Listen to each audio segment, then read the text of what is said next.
श्री नंगले निवासी भगवान की जय। दयालु परमहंस महाराज की जय। सियावर रामचंद्र की जय।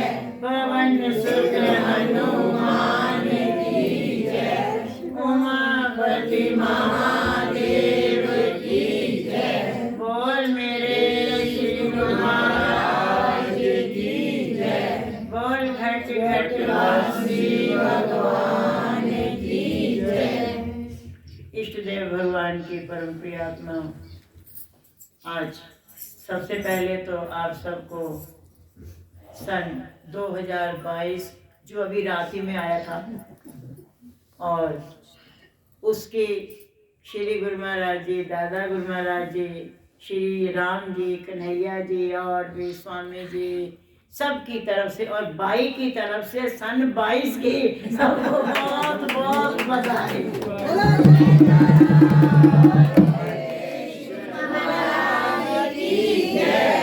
प्यारे, कल से श्री रामचरितमानस का पाठ रखा हुआ था और सब लोगों ने मिलके इसको उनके कृपा से और उनके आशीर्वाद से निर्विघ्न पूरा हुआ।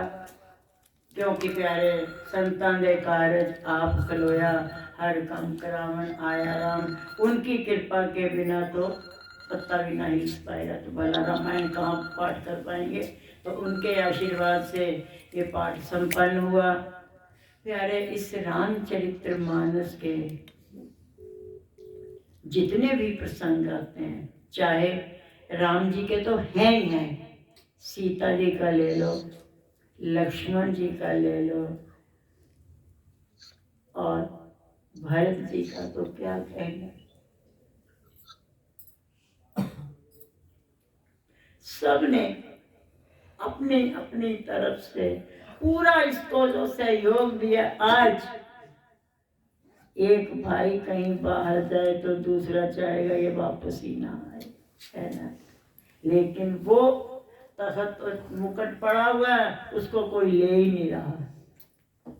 राम जी छोड़ के चले गए माता कैकेयी के कहने से, पिता की आज्ञा से, और वो भरत जी को दिया गया। भरत जी और जब माता जी को डांट फाट दिया उन्होंने, और वो वहाँ पे चले गए और जब पिताजी का वो सब कर करा करके वहाँ पे जब पहुँचे और कहते जी राज तो आप ही करोगे।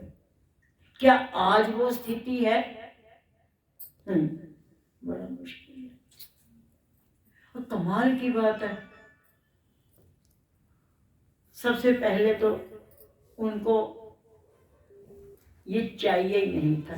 चलो, क्योंकि वो होनी बलवान है। हम कई बार ये सोचते हैं कि अगर राम जी वन में ना होते हो, माँ केवट बाई का क्या होता, निषाद राज जी का क्या होता। वो तो सब इंतजार कर रहे हैं ना।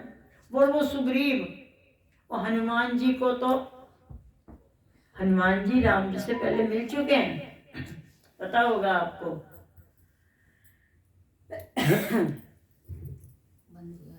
तो एक बार के बात है, भगवान शिव ने सोचा कि अब मैं राम के बाल रूप के दर्शन करके आऊंगा। और उन्होंने हनुमान जी को जिस रूप में हैं उसी रूप में ले लिया साथ, और राजमहल के सामने डुगडुगी बजानी शुरू कर दी। और डुगडुगी बजे और सबसे पहले कौन भागता है? बच्चे। तो राम जी भी बच्चे ही हैं। उन्होंने देखा तो सब के सब, राम जी भी भागे, लक्ष्मण जी भी भागे, भरत शत्रुघ्न सारे भागे। और उनके जो साथी थे और खेलने वाले जिनके साथ जो है आम तोड़े गए थे, वो सब के सब साथी भागे कि ये बंदर वाला मदारी आया। और क्योंकि रूप तो उन्होंने वैसे ही बना रखा था, ऐसे कौन पहचाने।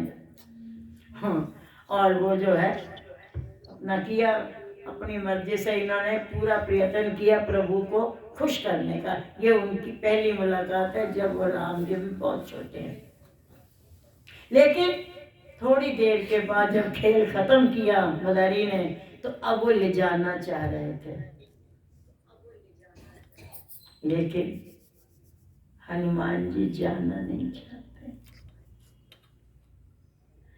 वो खींच रहे हैं डोरी को, रस्सी को जो गले में बांधी हुई थी, लेकिन हनुमान जी राम की ओर देख रहे हैं कि प्रभु देखो ये मुझे लेके जा रहे हैं, मुझे बुला, मत भेजो, मुझे मत भेजो।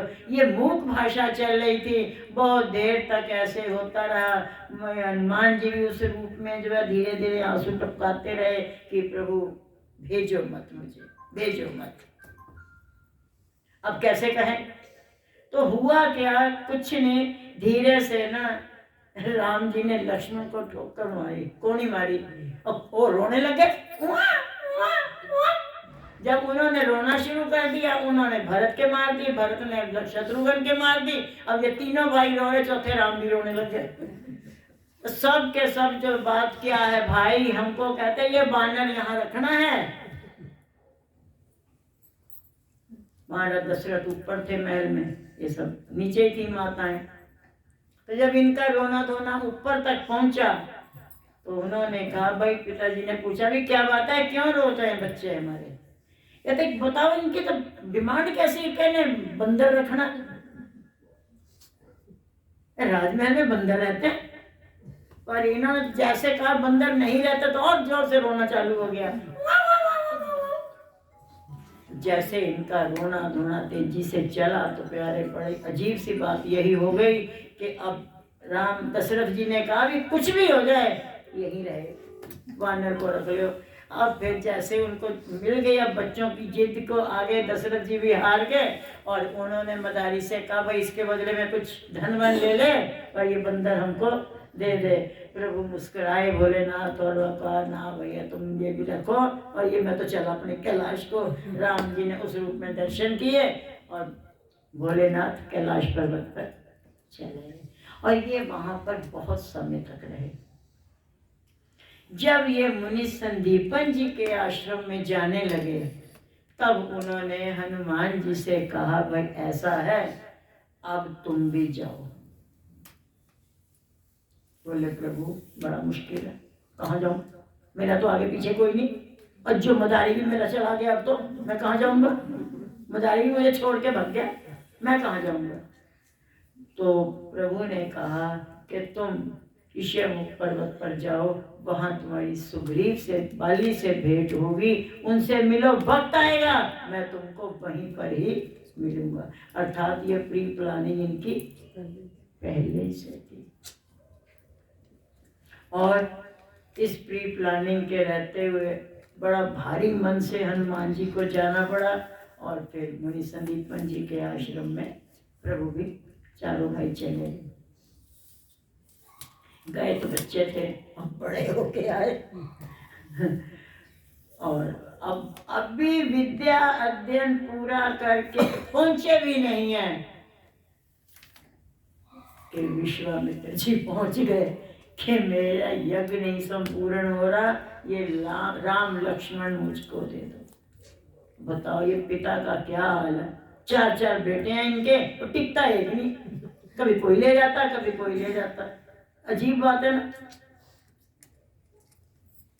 माताएं जी भर के देख नहीं पाई अभी, वहां से आने के बाद चारों में से जो है माताएं भी कंफ्यूज हो गई। लक्ष्मण जी थोड़े शरारती थे ना, तो मंथरा आगे होके देख रही है, भरत को ढूंढ रही है। तो उन्होंने जो है लक्ष्मण जी ने क्या किया, प्रभु राम को आगे कर दिया, बोले ये रहा तेरा व्रत, और वो उनको भरत समझ के ही प्यार करने लग जाती है। लेकिन फिर प्रभु खुद ही कहते हैं मंथरा ये लक्ष्मण तुम्हारे साथ खेल कर रहा है, ये देखो भरत भी छिपने लग गया, मेरा कोई दोष नहीं, पर मैं सच बता रहा हूँ, मैं भरत नहीं हूँ, मैं राम हूँ, भरत वो रहा। तो इनकी खेल वेल भी चलती रहती है, थोड़ा बहुत मंथरा से करते ही थे ये लोग। तो प्यारे अभी वहां पर पहुंचे, वहां पे जाने का तो क्या बताएं, अब बड़ा ही मुश्किल से 2 दिन नहीं बीते थे तभी विश्वामित्र जी आए। अगर वो विश्वामित्र जी के साथ ना जाते तो सीता कैसे मिलती। सब कड़ियां एक दूसरे के साथ जुड़ी हुई। ऐसे जो है महाराज दशरथ को निमंत्रण तो मिलता, वो पता नहीं बच्चों को लेके जाते ना जाते, क्या खुद ही चले जाते, क्योंकि जो है पता थोड़ी था उनको। पर किस रूप में होना था, कैसे होना था, विश्वामित्र जी ले गए। और सबसे बड़ी बात है, एक सिद्धि शक्ति थी। कभी कभी ऐसा होता है, वो बात आ जाती है, सब संतों के बीच भी आ जाती है कि हम दीपक तले अंधेरा, कि है हमारे पास वो चीज और हम उसका खुद यूज नहीं कर पा रहे, किसी कारणवश हम दूसरे का भला कर सकते हैं। ऐसे ही विश्वामित्र जी के पास, खुद के पास तो वो थी वो शक्ति दो, वो मुनि वशिष्ठ जी के पास भी नहीं थी और मुनि संदीपन जी के पास भी नहीं थी, और वो शक्ति थी अलाय बलाय। ये अलाय बलाय जो सिद्धि शक्ति होती है, ये आगे जब वो आते हैं ना दानव लोग, अलाय बलाय वह शक्ति है कि जैसे मान लीजिए जो है दानवों के साथ भिड़ंत हो गई और उन्होंने अपनी माया रची, और था तो एक और अनेक बन गए।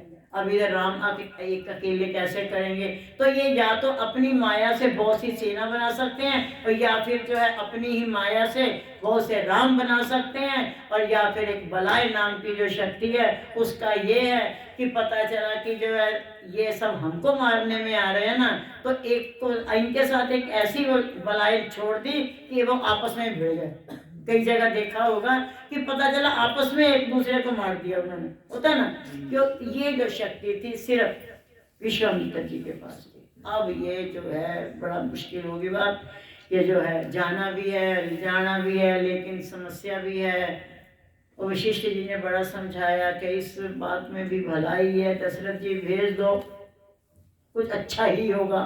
बोले खाकर अच्छा होगा, अभी तो 2 दिन हुए नहीं आया है और अब जो है वो लेके जाए। तो दशरथ जी कहते हैं मैं चलता हूँ, ये मेरे छोटे छोटे सुकुमार से बच्चे इतने कोमल दानवों से कैसे भिड़ेंगे। विश्वामित्र जी कहते हैं तुम ना जानो, ये विष्णु के अवतार हैं। दशरथ जी कहते हैं मैं कुछ नहीं जानता, मुझे इतना ही पता है कि ये सिर्फ मेरे लाल हैं। लेकिन जब नहीं माने और वशिष्ठ जी ने भी मना लिया तो इनको जो है भेज दिया गया। अब वहां पे जो है सबसे पहले तो अहिल्या जी बैठी हैं शापित। अगर ये ना जाते तो माता अहिल्या जी का क्या होता। माता अहिल्या जी मिथिला के जो उनके थे महाराज जनक के गुरुदेव शतानंद जी, उनकी माँ थी। अब उनको भी बेचारों को लगता था कि मैं क्या करूं, मेरे पिता ने शाप दिया है, ठीक है। बेचारे बड़े उसी चक्कर में वहां से हटके वो भी मिथिला में आ गए थे और इधर महाराज जनक के उसमें गुरु बने। उनको बड़ा अजीब सा भी लगता था, लेकिन क्या कर सकते हैं। अब ये वहां पे गए। एक बात होती है, कुछ लोग कहते हैं भगवान ने शिला पर चरण रखा। अगर चरण रखा था तो केवट ने चरण काटने थे, धूल का मसला कहां से आया। उस वक्त जिस समय मुनि विश्वामित्र जी ने ये कहा कि आप इसके अपने चरणों की छो से इनको पवित्र कर दो और ये शाप मुक्त हो जाएंगी, तब उस वक्त भगवान राम ने अपने गुरुदेव मुनि वशिष्ठ जी को याद करते हुए कहा कि मेरे धर्म की रक्षा करना, ये गुरु माता है और मैं इनके ऊपर चरण रखूं, ऐसा कैसे हो सकता है। तो प्रभु धीरे से गए और जमीन से यूं सरके तो वहां से धूल उठी, और धूल उठी तो सीधी जाके उस शिला पे पड़ी और शिला नारी बन गई। इसी कारण भगवान से किसी को खतरा नहीं है, खतरा धूल से था, क्योंकि वो उनके चरणों की छुई हुई धूल थी। और पता चला तभी तो केवट परेशान हो गया, मेरी ये छोटी सी नाव और तुमने पत्थर को नारी बना दिया, मेरी तो रोजी रोटी चली जाएगी भाई, है ना। और वहां पे जब गए हैं और वहां पे उन्होंने जो है उनसे शक्ति ली और सारा कुछ किया, और उनके आशीर्वाद से ताड़का और सुबाहु का वध किया और यज्ञ उनका संपन्न हुआ। जब यज्ञ संपन्न हुआ तो उसमें से अक्षय कुछ बाण निकले, 2। वो ऐसे बाण थे कि उसमें जैसे खाटू श्याम जी के पास 3 थे, ऐसे राम जी के पास वो 2 बाण ऐसे थे कि चाहते तो वो पूरी सृष्टि का सर्वनाश कर सकते थे। लेकिन वो तो फिर ऐसा थोड़ा ना कर देंगे, सोच के चलेंगे। इसीलिए उन्होंने राम जैसे वो निकले और बाण निकल के जो यज्ञ में से प्रकट हुए और बोले स्वामी अब हमारे लिए क्या आज्ञा है। तब उन्होंने कहा विश्वामित्र जी ने कि देखो तुम इस समय राम के तरकश में चले जाओ, क्योंकि आगे आने वाले समय में इसको बड़े बड़े दानवों का वध करना है, तो उस समय तुम्हारी जरूरत पड़ेगी। तो आज्ञा लेकर के वो राम जी के पास पहुंच गए। तो कैसे पहुंचते वो? अगर माता पिता के मुंह में फंसे रहते, तुम लोग भी अपने मुंह में फंसाते हो ना बच्चों को, कुछ ना हो पाता।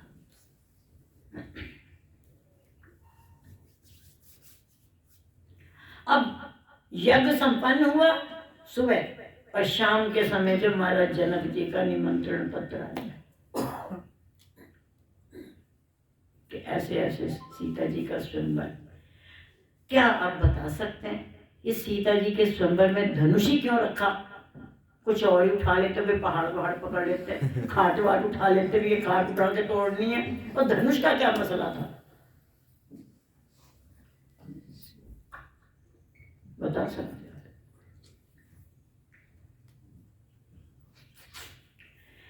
ये शिव धनुष था भगवान शिव का, और ये भगवान परशुराम जी के पास था। और परशुराम जी को ये बात पता थी कि आगे आने वाले समय में विष्णु का अवतार जब होगा तो मुझे कैसे पता चलेगा, क्योंकि एक ही समय में विष्णु संत तो कई हो सकते हैं, लेकिन भगवान का अवतार एक ही होगा। तो गड़बड़ हो जाएगी ना अगर मैं भी रहा और प्रभु भी आ गए। तो उस बात का पोल खोलने के लिए, और महाराज जनक विदेह थे, उनके पास रख दिया। वो धनुष शिव धनुष था के बड़ा भारी था, उसको बड़ी मेहनत से उठाया जाता था, काफी वर्षों का पुराना भी था। एक दिन खेल ही खेल में ऐसे छोटी सी थी माता सीता जी, बच्चा ही, और वो सफाई होनी थी, क्या होनी थी, तो उन्होंने सोचा भी ये धनुष बाण या धनुष यहाँ रखा हुआ है, इधर से सफाई नहीं हो पा रही। वो सफाई करने वाले आए हुए थे, तो उसने उठाया सीधा पलंग से, जिस पे रखा था धनुष, धनुष समय तो पलंग किसका दिया? प्रभु जी को उनके माता पिता देख रहे थे। तब उनको लगा कि मेरी बेटी ने पलंग समेत धनुष को हटाया है, अब मैं इसके लिए कोई शूरवीर होना चाहिए, ऐसे कोई डरपोक बुज़दिल नहीं, मैं किसी के साथ भी इसको जोड़ दूं, ये बात गड़बड़ हो जाएगी। तब इसीलिए उन्होंने जो है शर्त रखी थी। बड़े बड़े राजा महाराजा आए, उसमें रावण भी था, और सब लोग आए थे बेचारे, पछाड़ खा के गिरते फिर नहीं कुछ कर पाए। तभी जनक जी के मुंह से निकला, अगर मुझे पता होता कि ये धरती वीरों से हीन हो चुकी है, अब इस समय धरती पर कोई वीर बहादुर नहीं रह गया, तो मैं ऐसी शर्त ही ना रखता, अब तो मेरी भी दुनिया में जग हसाई होगी। वो लक्ष्मण जी के सामने ऐसी बात कह दी, ऐसा कैसे हो सकता है? लक्ष्मण जी तो उठे, मार गुस्से में बोलते रहे, कहते महाराज इस भविष्यवाणी करने से पहले आप एक बात सोच लीजिए कि आपकी इस सभा में रघुकुल नंदन राम भी बैठे हुए हैं, और आपने ऐसे कैसे कह दिया?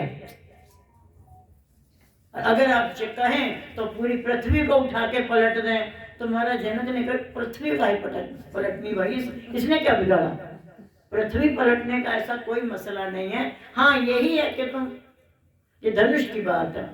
तो फिर मुनि विश्वामित्र जी के आदेश से प्रभु आए, पहला उन्होंने धनुष की परिक्रमा की, और उधर सीता भी परेशान है और बार बार भोलेनाथ से प्रार्थना कर रही है, प्रभु इस धनुष को हल्का कर देना।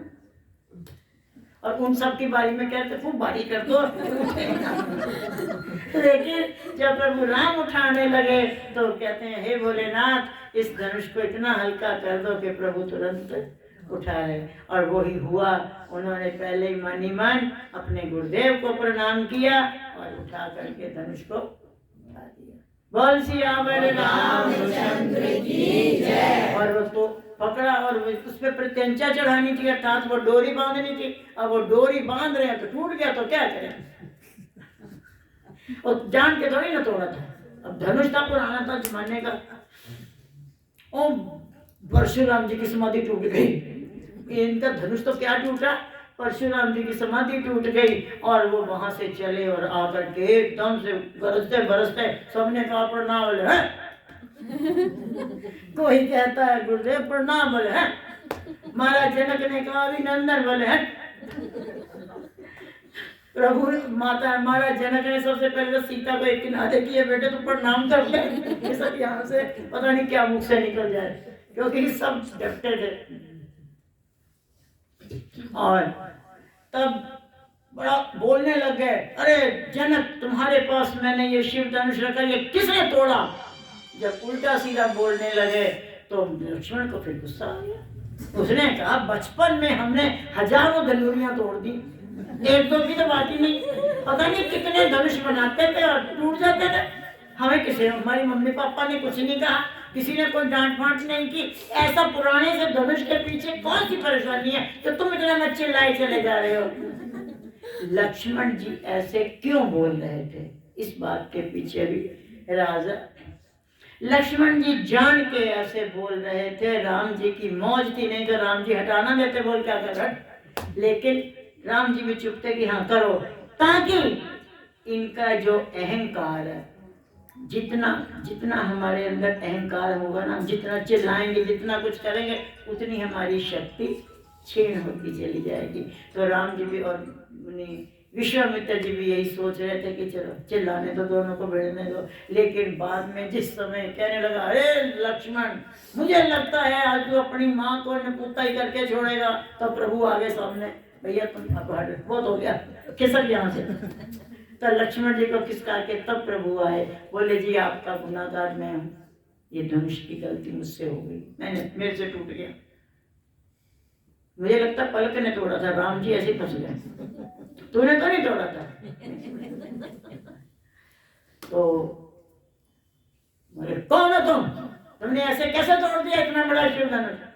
प्रभु बोले महाराज आपका तो इतना बड़ा नाम भगवान परशुराम, मेरा तो छोटा सा नाम है राम। छोटा सा नाम है, 2 अक्षर का राम। तो लेकिन साथ ही जो है इतना तो परशुराम जी को पता चल रहा था कि ये धनुष हर कोई उठा नहीं सकता, विष्णु शिव धनुष है, इसको सिवाय विष्णु के और कोई उठा नहीं पाएगा। और आखिरकार ये हैं कौन। जब उन्होंने कहा कि हाँ ये धनुष मुझसे टूटा है, तब फिर परशुराम जी ने कहा ये ना मेरे पास बाण भी हैं, और इन बाणों को तुम, ये धनुष ये विष्णु धनुष है, तुम इसको पकड़ो और इस पे प्रत्यंचा चढ़ा के दिखा दो, और फिर मेरी भी तसल्ली हो जाएगी, क्योंकि उस पे केवल विष्णु ही चढ़ा सकते थे और कोई चढ़ा नहीं सकता। और प्रभु को क्या, उन्होंने धनुष लिया, अपने बाण लिया और चढ़ा दिया, उन्होंने प्रणाम किया और वो फरसा भी उन्हीं को दे दिया। अदृश्य रूप से उन्होंने डाल लिया अपने कब्जे में, लेकिन ऐसे हाथ में लेके नहीं घूमे। तभी राम ने कहा प्रभु एक बात बताइए, हमें हमारे गुरुदेव ने शिक्षा देते समय एक बात कही थी कि जब तक तुम्हारा लक्ष्य सामने ना हो तो धनुष के ऊपर प्रत्यंचा ना चढ़ाना। अब आपने चढ़ा दिया, अब आप बताइए कि इस धनुष से मैं तुम्हारी गति को रोकूं या फिर तुम्हारे अहंकार को रोकूं जो तुमने तप से प्राप्त किया। तब उन्होंने कहा भी देखो मेरी गतिविधि तो मत रोकना, क्योंकि ये धरती सावधान में जा चुके, मैं टिक नहीं सकता। हाँ मेरी मन की गति और मेरे इस अहंकार को खत्म कर दो। और उन्होंने धनुष बाण को चला दिया, और उसके बाद से लेकर आज तक परशुराम जी किसी को नजर नहीं आए, क्योंकि वो समझ गए कि विष्णु का, और ये परशुराम जी भी विष्णु अवतारी थे, और उनको पता चल गया कि आ गया, तो और वो अलोप हो गए और वो गायब भी हो गए। मतलब पता ही नहीं, किसी ने दोबारा देखा नहीं होगा। वहाँ पे गरजने बरसने के बाद किसी को परशुराम जी के बारे में कुछ भी पता नहीं होगा। तो प्यारे अब वो हो गई भाई शादी वादी। अब वो एक की तो क्या, वहाँ चारों लड़कियां भी हैं और इधर 4 लड़के भी हैं। चलो भाई जोड़ गठबंधन कर डाला। सीता जी, अरे भैया शादी हो के अभी पहुंचे नहीं, हमारे को प्यारे थोड़ी सी भी दिक्कत आती है तो हम कहते हैं हे भगवान तुमने हमारी किस्मत में दुख ही क्यों लिखा। एक छूटता नहीं दूसरा आ जाता है, एक छूटता नहीं दूसरा आ जाता है। किसको कह रहे हो? वो खुद को नहीं सुख का सांस मिला। क्योंकि ये पृथ्वी पर रहने वाले जो जीव हैं इनका एक स्वभाव है, हाजिर को हुज्जत गैर की तलाश। उस दिन भी यही बात चल रही थी कि जब कोई चीज सामने होती है या कोई चीज आसानी से मिल जाती है तो उसकी कीमत, लेकिन जब वो हमसे दूर हो जाती है तब फिर वो कहते हैं अरे वो तो बड़ा ही अच्छा था, उससे बिछड़ गए हैं, ये हो गया है, वो हो गया है ना।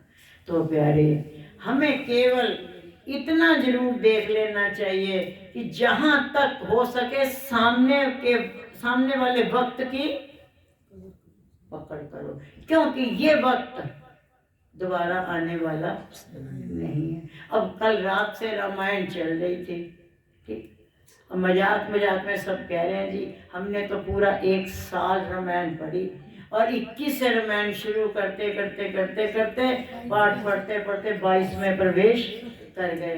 ताकि मालिक इतनी कृपा बना करके रखना, ऐसा आशीर्वाद बना करके रखना कि हम आगे पूरा तुम्हारे सब गीत गाते गाते ये जिंदगी हमारी ऐसे ही कटकटा जाए। क्योंकि ये संसार में तो पता नहीं क्या क्या होता रहता है सिवाय दुख के है। कर्ण ने एक बार पूछा कृष्ण को, ये बताओ तुमने मेरी किस्मत में क्यों परेशानियां ही परेशानियां लिख डाली। पहले मुझे माँ का नहीं पता चल पाया, बस सूर्य पुत्र पूरी दुनिया में मेरा तिरस्कार होता रहा और उनके यहाँ केवट के यहाँ मैं पला और इस तरीके से सबने मेरा तिरस्कार किया। और वहां पे जब युद्ध की सेवा चल रही थी और मुझे वहां से झूठ बोल के विद्या सीखनी पड़ी परशुराम जी से, क्योंकि वो क्षत्रियों को सिखाते नहीं थे, क्षत्रियों के तो वो दुश्मन थे। 32 बार उन्होंने धरती को क्षत्रियों से विहीन कर दिया और बाद में हारे भी तो राम क्षत्रिय से ही हारे, वो भी श्री राम भी तक क्षत्रिय थे ना।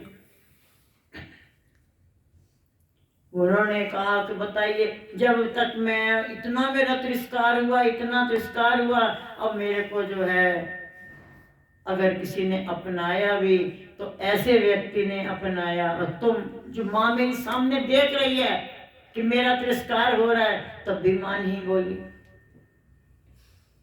क्यों ऐसा रखा मेरे साथ।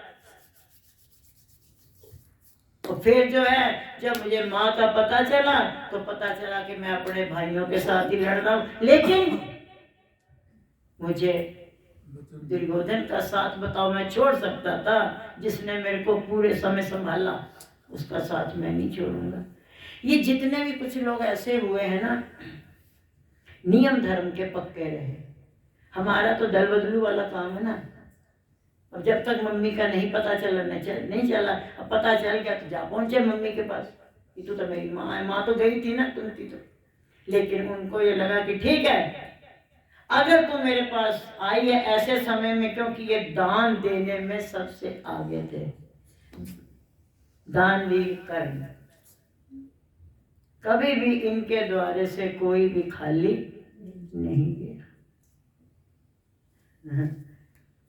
उस वक्त ये सवेरे जब सूरज की पूजा करके निकलते थे, उस वक्त उनसे कोई भी कुछ मांग लेता था तो वो उसको वापस नहीं करते थे।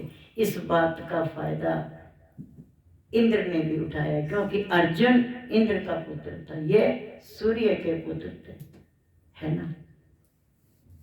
अब इंद्र को ये लगा, क्योंकि शायद उस कुदरत को मालूम था कि इनका जीवन बहुत स्ट्रगलफुल होगा, तो उनके जैसे ये मांस है, मांस के साथ सिला हुआ कवच पूरा और कुंडल शरीर के साथ ही जुड़े हुए थे, मतलब उसके सहित ही उनका जन्म हुआ है। किसी ने बाद में नहीं पहनाए, जन्म से जन्म से मतलब जब जन्म हुआ तो कुंडल चिपके हुए थे ऐसे ही, और शरीर के साथ पूरा कवच लगा हुआ था, यानी कि कवच के कपड़े वो पहन के ही आए थे, बहा दिया था। जो भी रहा हो तो सब पुराना काम है। लेकिन और ये बात सबको मालूम थी, देवताओं को भी, कि इस कवच का भेदन कोई ना कर पाएगा। और वही टाइम था दान का, और उसी समय में इंद्र भेष बदल के पहुंच गया, और उसने मांगा भी तो क्या मांगा, कहता अपने कवच और कुंडल दे दे। जब इंद्र ऐसा प्लान बना रहा था कि मैं इससे कवच और कुंडल लूंगा, उसी बीच में जो है सूरज देव भी आए थे कर्ण के पास, और उसको कहा कि देख कल अर्जुन तेरे पास आएगा इंद्र, तो तुम उसको वो मत देना। बोले जी वो वक्त ऐसा है, मैं कभी भी अपने द्वारे से किसी को खाली ना भेजता, तो दे दूंगा। जब उन्होंने बहुत देखा कि ये नहीं मानने वाला, तब फिर उन्होंने कहा ठीक है, अगर तुम दोगे तो, पर बाद में अगर वो तुमसे कुछ कहेंगे कि बदले में कुछ मांग लो, क्योंकि देवता लोग कहते हैं कि जब वो मांगने की बात कहेंगे तो तुम उसके बदले में अमोघ शक्ति मांग लेना। वो बोले देख लेंगे, वो देखा जाएगा, क्योंकि वो शक्ति इंद्र के पास ही है, वज्र से बनी हुई है। तभी सवेरे के समय जो है इंद्र वहां पे पहुंचा, ब्राह्मण का भेष बनाए हुए, और वहां पे पहुंच करके उसने जो वही कवच और कुंडल मांग लिया। उनको तो पहले पता था, बता दिया गया था, फिर भी उन्होंने मना नहीं किया। उन्होंने कहा ठीक है मैं दूंगा, पर तुम अपने असली रूप में आओ। ऐसे नहीं मैं दूंगा, दे दूंगा, मैं कभी भी अपने द्वार पर आए हुए को निराश नहीं लौटाता, दे दूंगा, पर आप असली रूप में आओ। इंद्र प्रकट हो गया, और उस समय जो शरीर से ऐसे नोच के उसने कवच, ब्लड की धाराएं बह गई थी, ऐसे कान से काट के कुंडल पकड़ा दिए, और कैसे कवच को नोचा गया है, ये समझो जैसे पूरा शरीर की खाल नोची गई हो, वो खाल से सिला हुआ था, चिपका, यानी कि आधा उनका मांस ही जो कवच का था, ये समझ सकते हैं हम। तब उन्होंने कहा, हम इंद्र ने, कि बेटा तुम कुछ मांग भी लो। बोले मैं क्या मांगू, तुम खुद ही मांगते फिर रहे हो, मांगते से क्या मांगना। बोले ठीक है, नहीं वो ऐसी बात नहीं है, पर हमको जो है ये भी एक हमारा दस्तूर है कि हम बदले में कुछ ना कुछ दे के जाते हैं। तब उन्होंने पिता की कही हुई बात को दोहरा दिया। बोले ठीक है, जो तुम्हारे पास अमोघ शक्ति है वो दे देना। इंद्र ने अमोघ शक्ति दे तो दी, पर ये कह दिया कि इसका प्रयोग बस एक ही बार होगा। तो सोचो कि हम उस पे चला दें, उस पे चला दें, इस शक्ति का प्रयोग सिर्फ एक ही बार होगा। कर्ण ने भी मन में सोचा मुझे भी केवल अर्जुन को ही तो मारना है, औरों को तो मेरा कोई मतलब नहीं। और ये उसने करके दिखाई थी ये बात। और ऐसे ही फिर बाद में सवेरे की पूजा के बाद माता कुंती भी पहुंच गई, और उसने भी कहा, बताया कि ये तू इनका बड़ा भाई है, और ऐसे ऐसे जो तू मतलब क्यों लड़ाई कर रहा है। तब भी दुर्योधन ने दल नहीं बदला, हम लोगों की तरह। हम तो फटाक से दल बदल लेते, अरे मम्मी मिल गई और क्या चाहिए।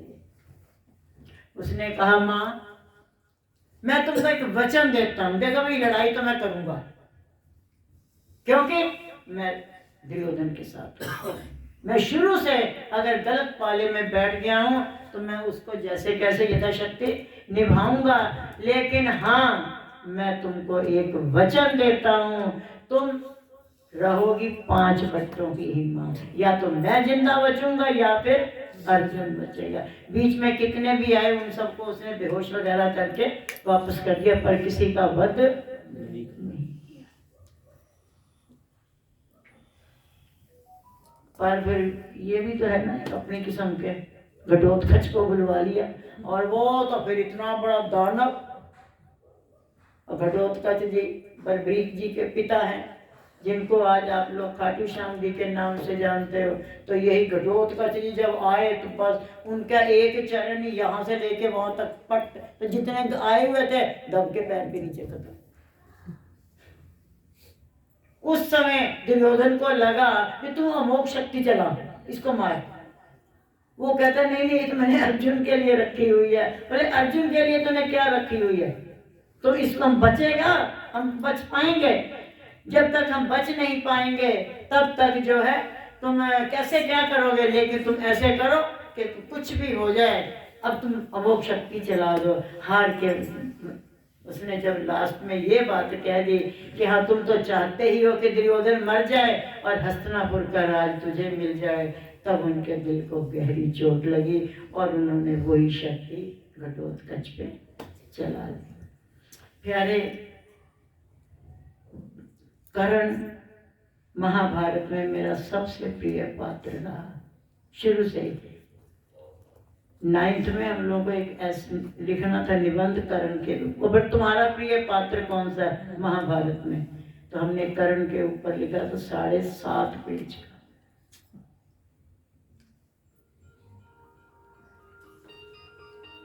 सबसे बड़ी बात है जब कर्ण भगवान से कह रहा मेरे साथ ऐसे हुआ ऐसे हुआ ऐसे हुआ ऐसे हुआ ऐसे हुआ, भगवान बोले मेरे को क्या कह रहा, मेरी तो सुन ले। मेरे जन्म से पहले मेरे भाई मार डाले गए और मेरे जन्म से पहले मौत खड़ी थी मुंह फाड़ के,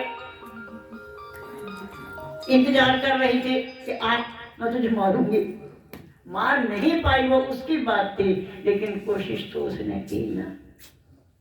और मौत के डर से बताओ, अपना जो है लोग घर बाहर नहीं छोड़ते, लोग कहते हैं 1.5 महीना कमरे चो बाहर नहीं आना, और मेरे को तो जमुना पार जो गोकुल छोड़िया, और वहां भी चैन नहीं पड़ा। दे राक्षस दे राक्षस दे राक्षस, पूतना पूतना, बकासुर अगासुर नरासुर सब चलते चले आ रहे। तो मैंने क्या बिगाड़ा था इनका? मैं तो छोटा सा बापू था ना। लेकिन प्यारे, अगर मेन मुद्दे की बात पे आए तो उसमें यही है कि ये संसार के अंदर आज कन्हैया जी को सब मानते हो, राम जी की खूब पूजा करते हो, जीते है जी ना पूछा किसी ने। कन्हैया की देख शिकायतें लगा लगा के गोपियों ने पिटवा पिटवा के बेचारे को हालत खराब कर दी उस गरीब की। गरीब बनाया था, ले ये हमारे चीर चुरा गया, ले हमारी मटकी फोड़ गया, ले हमारी चाटी चमदा हिला गया, तो ले ये कर गया। तो वो बेचारी दुखी हो जाती है। कभी ओखली से बांध रही है, प्रभु भी बंध गए हैं, और उठा करके उन्होंने वो 2 पेड़ों का जो दाना थे और शापित थे उनकी मुक्ति करी, लो मैया बांध ले। आसानी से नहीं बंधे, 2 उंगल का फर्क हर बार रहता रहा। ये 2 उंगल जीव और माया के बीच का अहंकार है। तो उन्होंने कहा मैया मैं खुद ही बंध जाऊं। बड़ी गुस्सा आई, दे जोड़ पे जोड़, दे जोड़ पे, पता नहीं कितनी रस्सियां जोड़ मारी, फिर भी वो 2 उंगल का जो कमी थी वो पूरी होती रही। जब वो कहती कान्हा मैं तो हार गई तेरे से, बोले अच्छा मैया बांध ले। फिर तो बड़े आराम से बंध गई। हार गई ना, हम जल्दी हार ही तो नहीं मान पाते, मैया ने कहा मानी। तो प्यारे, इनके साथ भी वही हुआ, उनके साथ भी वही हुआ। श्री गुरु महाराज जी के साथ बताओ, आज नंगली साहब में दे लंगर और शाही पनीर और छोले और क्या क्या पता नहीं खाते हो तुम लोग वहाँ लंगर में। वो तो केवल अपने लाइफ में मूंग की दाल 1 फुल्का और साधना में खाया नीम के पत्ते।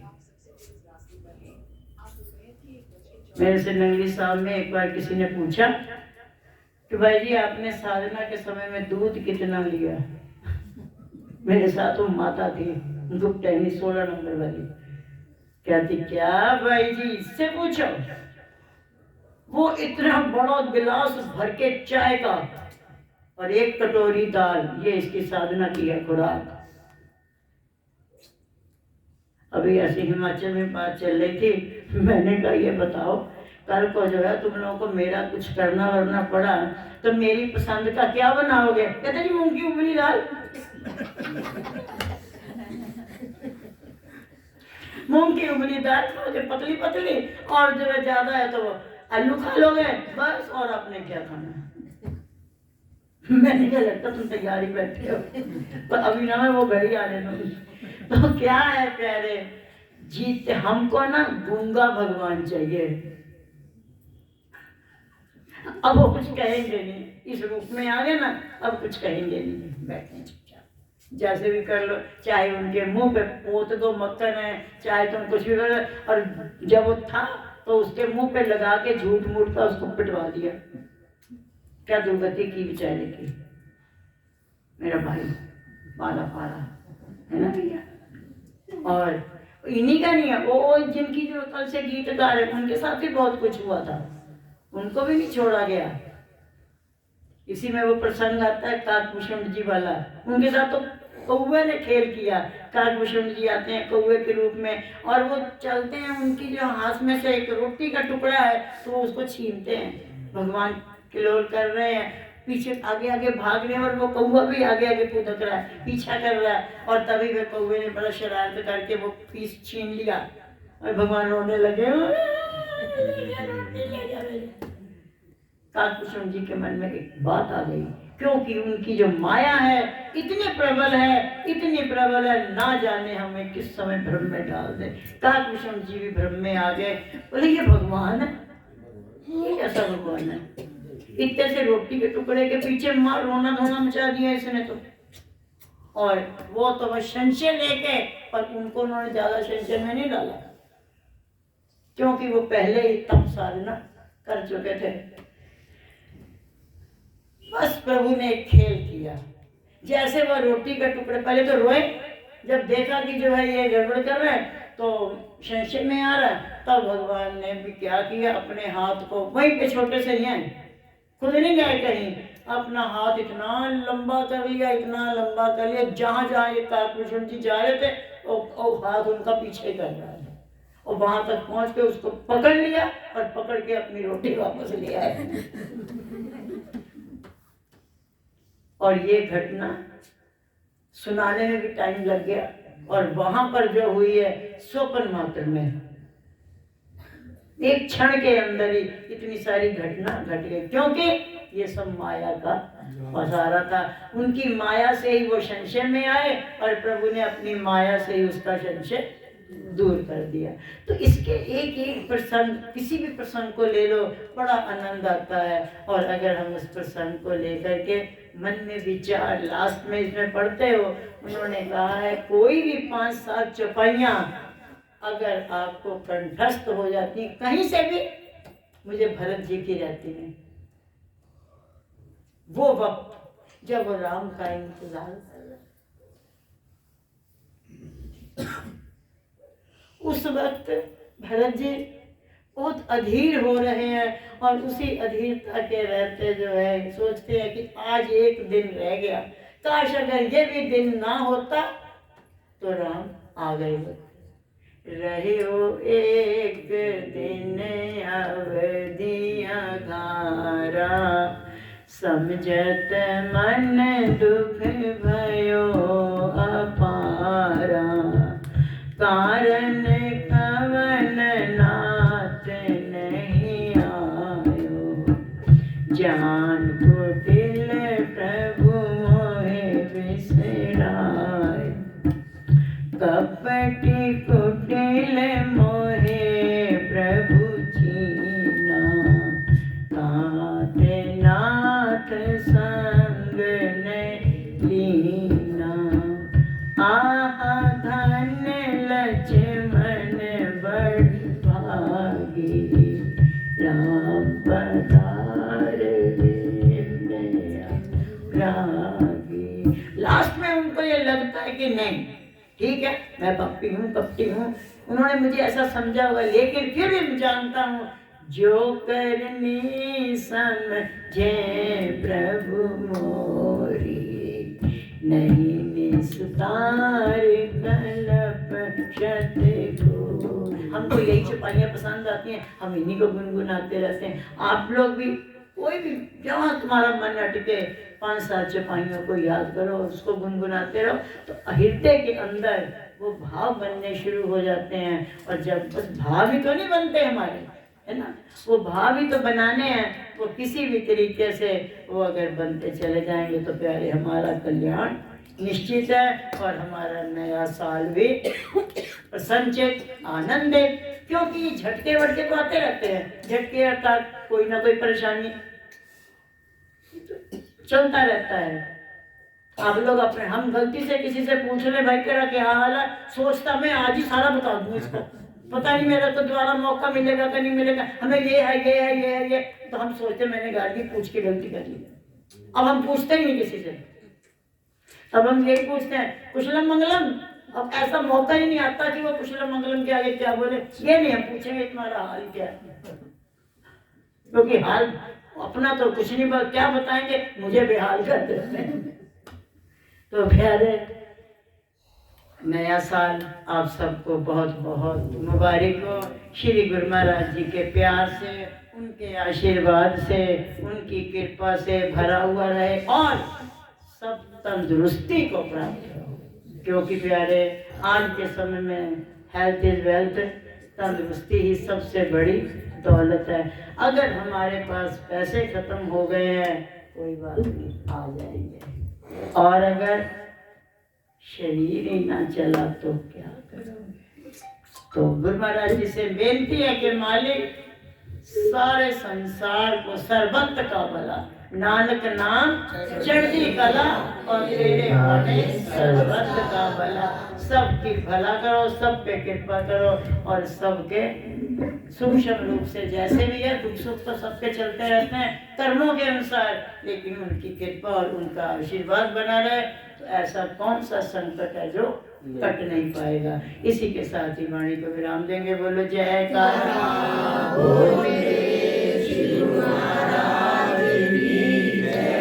बोल साचे दरबार की जय, नंगले निवासी भगवान।